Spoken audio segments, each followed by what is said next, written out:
నా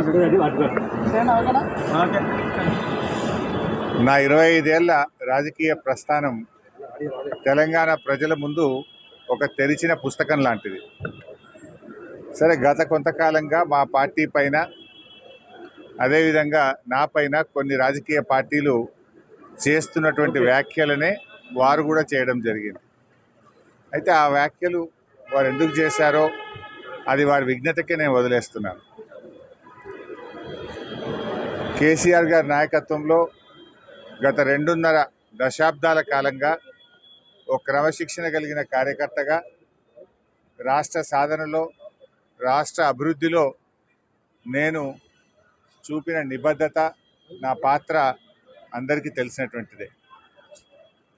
ఈరోజు రాష్ట్రంలో ఎరువులు దొరకక ఒకవైపు రైతులు గోసపడతా ఉన్నారు, మరొక వైపు వరద ప్రాంతాల ప్రజలు అనేక ఇబ్బందుల్లో ఉన్నారు.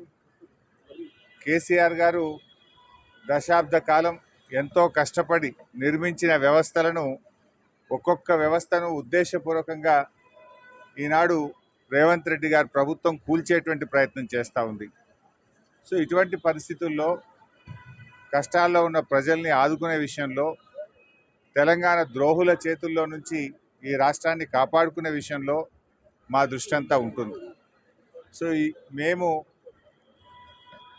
ఈ రాష్ట్ర సాధనలో పోరాటం చేసిన వాళ్ళం, ఈ రాష్ట్రాన్ని కాపాడుకోవడంలో బాధ్యత కలిగిన వాళ్ళం.